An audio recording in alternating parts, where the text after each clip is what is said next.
सभायकु नमस्कारम।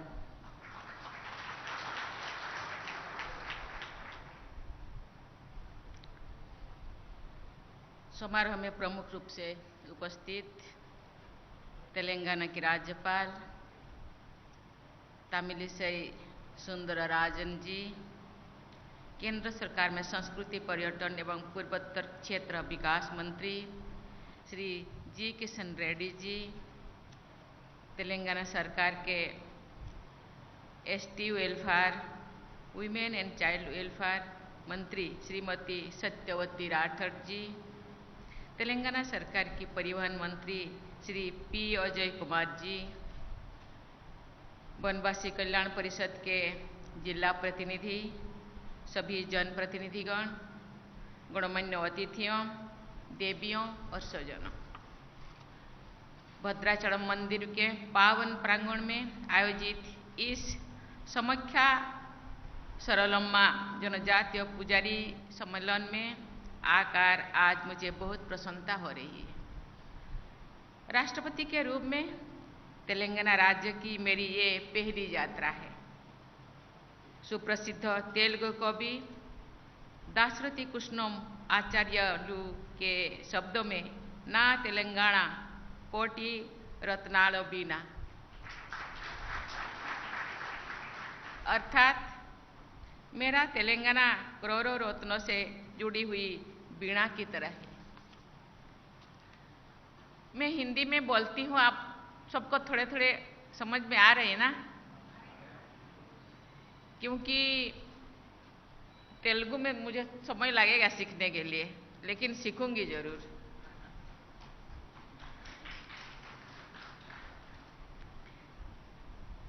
तेलंगाना की अपनी पहली यात्रा में मुझे श्रीशैलम मंदिर में दर्शन करने का, श्री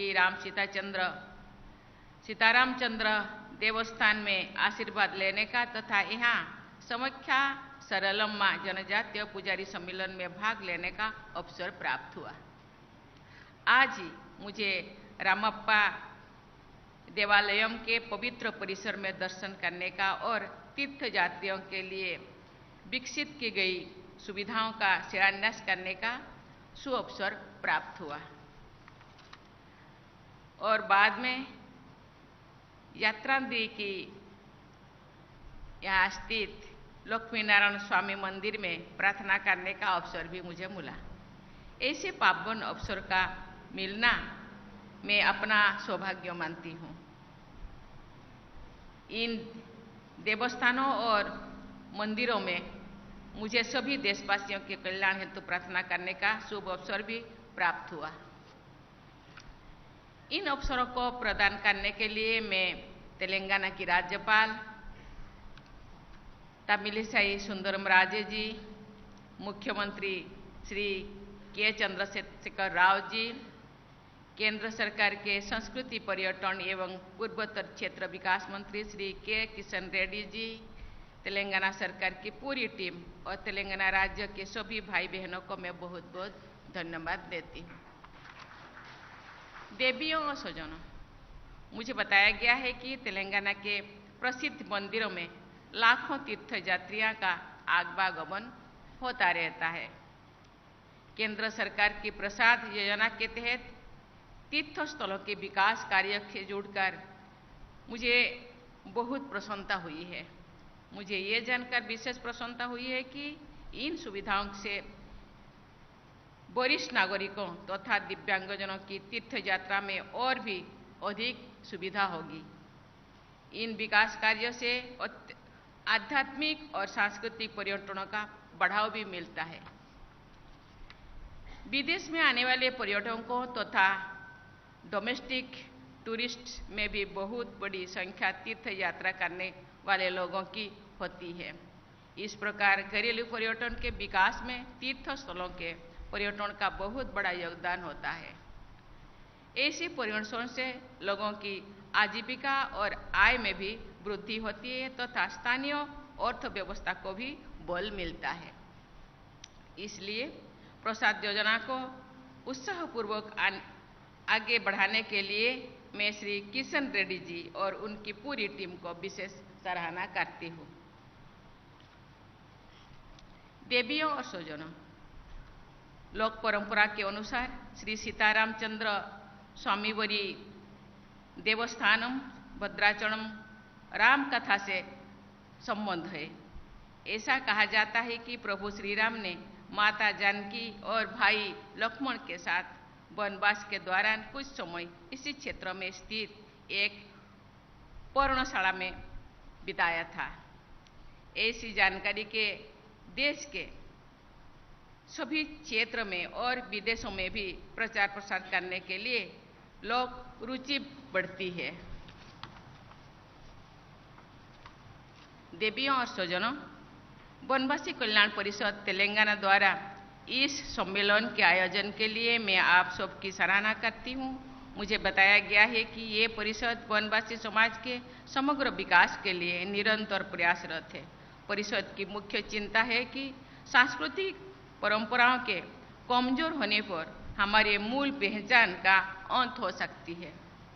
इस तथ्य को ध्यान में रखते हुए निरंतर अपनी समृद्ध संस्कृति, परंपराओं और रीति रिवाजों की जीवंत बनाए रखना अनिवार्य है।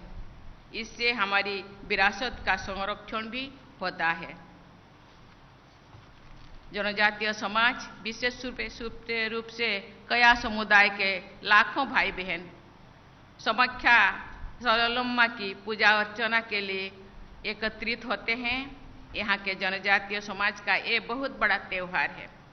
मेरा मानना है कि ऐसे पर्व और सम्मेलन हमारी सामाजिक समरसता को मजबूत बनाते हैं। इन गतिविधियों से हमारी परंपराएं पीढ़ी दर पीढ़ी आगे बढ़ती रहती है। एक खुशी की बात है कि परिषद इस दिशा में सराहनीय प्रयास कर रही है। इसके लिए मैं परिषद को बहुत बहुत बधाई देती हूँ। मुझे ये जानकर प्रसन्नता हुई है कि वनवासी कल्याण परिषद द्वारा शिक्षा, स्वास्थ्य सेवाएं, कौशल विकास और पंचायत विकास से जुड़ी जागरूकता के बारे में उल्लेखनीय कार्य किए जा रहे हैं। मुझे बताया गया है कि परिषद द्वारा अनेक एकल विद्यालय संचालित किए जा रहे हैं। परिषद द्वारा जनजातीय विद्यार्थियों को प्रतिष्ठित विद्यालयों में प्रवेश हेतु प्रयास करने के लिए कई छात्रावास भी संचालित किए जा रहे हैं। देवियों और स्वजनों, प्रगति के सभी आयामों में महिलाओं की सक्रिय भागीदारी हमारे समाज और देश के समग्र विकास के लिए जरूरी है। ये प्रसन्नता की बात है कि महिलाओं को आर्थिक सशक्तिकरण की दिशा में आगे बढ़ाने के लिए परिषद द्वारा विकास केंद्र भी चलाया जा रहा है। मुझे बताया गया है कि ग्राम विकास के बारे में जागरूकता बढ़ाने के लिए परिषद द्वारा आदिवासी क्षेत्रों में शिविर आयोजित किए जाते हैं। ये भी खुशी की बात है कि परिषद एकलव्य क्रीड़ा केंद्र के माध्यम से बच्चों की प्रतिभा को निखर रहे हैं। मैं ऐसे अनेक कल्याणकारी कार्यों के लिए परिषद को सराहना करती हूँ। देवियों और स्वजनों, केंद्र सरकार की एकलव्य मॉडल आवासीय स्कूल परियोजना के अंतर्गत जनजातीय बहुल क्षेत्रों में वंचित और पिछले वर्ग के बच्चों को शिक्षा के समान अवसर उपलब्ध कराने के लिए जनजातीय कार्य मंत्रालय द्वारा अनेक स्कूलों की स्थापना कार्य सराहनीय है। मुझे अन्य राज्यों में भी एकलव्य मॉडल स्कूल के शिलान्यास और उद्घाटन का अवसर मिला है। ये खुशी की बात है कि ये सभी स्कूल भारत की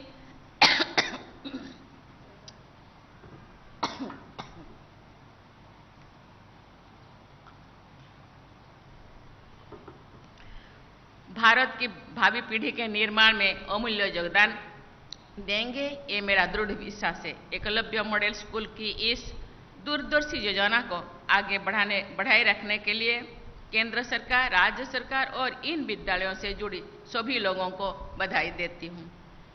मैं इन स्कूलों में पढ़ने वाले सभी विद्यार्थियों के सुखद भविष्य की मंगल कामना करती हूँ। मैं देख रही हूँ टीवी पे वहाँ कोई दूसरे केंद्र में शायद उनके हॉस्टल में बच्चे बैठे हैं।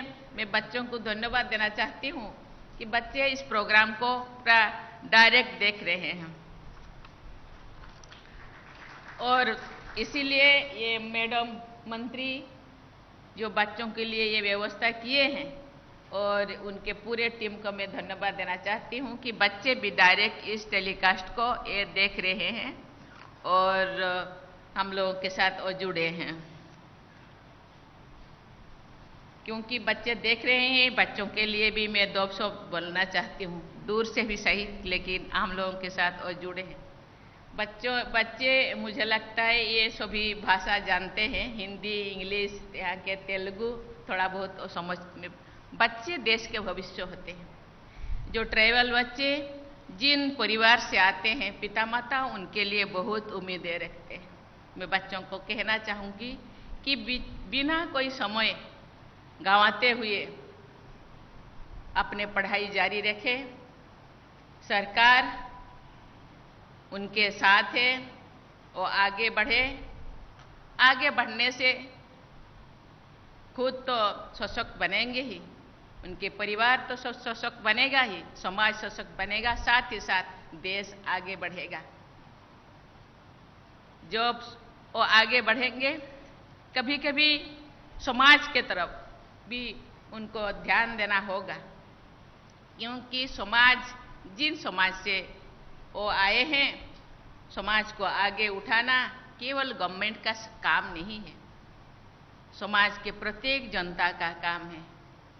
छात्र छात्रे जो आगे बढ़ेंगे, कोई भी परिस्थिति में कोई भी उनको जॉब मिले, पर कोई भी आर्थिक व्यवस्था का ये रास्ता चुने, पीछे के तरफ मुड़ के देखना उनका कर्तव्य होना चाहिए। क्योंकि पीछे जो लोग हैं, एक दिन उन्हीं ही उनके सहारे थे, उनको आगे बढ़ाना छात्र छात्री का, समाज का काम है। अंत में तेलंगाना राज्य के सभी निवासियों के स्वर्णिम भविष्य हेतु शुभकामनाएं व्यक्त करते हुए मैं अपनी वाणी को विराम देती हूँ। धन्यवाद। जय हिंद, जय भारत।